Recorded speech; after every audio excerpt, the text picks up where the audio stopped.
The very first thing that you want to do with your canvas, I've seen a lot of people just, you know, buy it, bring it home, and just start painting right away on it. But what I like to do is I like to prep it, because there are different textures that I like. Different textures go with certain things. Like, you have a texture for your florals, for your landscapes, but then you want it really smooth for your portraits, because portraits are finicky. And if you have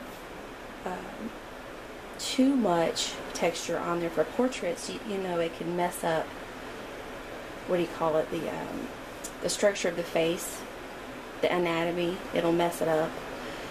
So I suggest for portraits to have your smooth. You'll buy your gesso, and this is what I have here.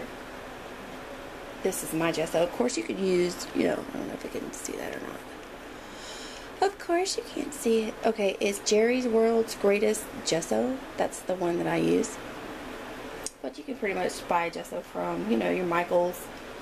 I'm not sure if Walmart has it or not, but I know Michaels has it. So what you do is you take your gesso. I'm doing a landscape, by the way. This is the one that I'm doing the tutorial on. I'll show you the picture here in just a second. I just wanted to take you step by step what I do, how I do it, because several people have asked for tutorials on how I prep the canvas, on how I paint it, you know, from start to finish. So from start, I just slap it on there. You know, nothing, I'm not trying to be smooth. What I'll do with this is I'll do a couple coats of this, because what will happen with gesso is that when it dries, it'll shrink. And when you shrink, you'll be able to see all those little weaves and stuff. And I really don't necessarily like to see all that weave whenever it dries, because it'll definitely show on your painting. Speed this up for you so you won't have to watch me do all this.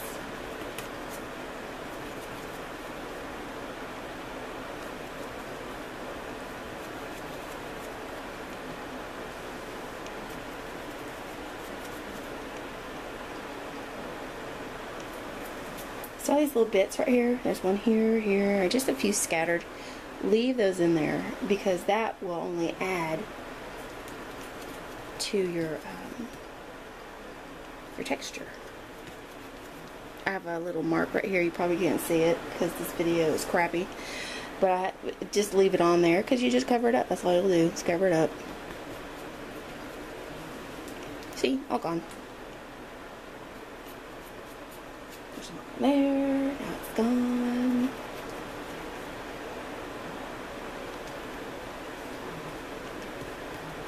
Okay, so what I'm going to do is I'm going to let this dry,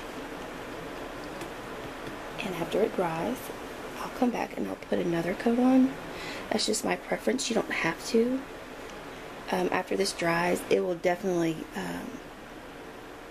take your paint,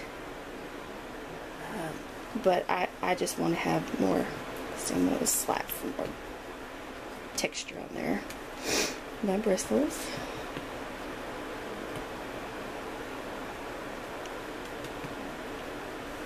There we go. Okay, I'm going to let that dry, and then do another one, let that dry, and then we can start on our painting.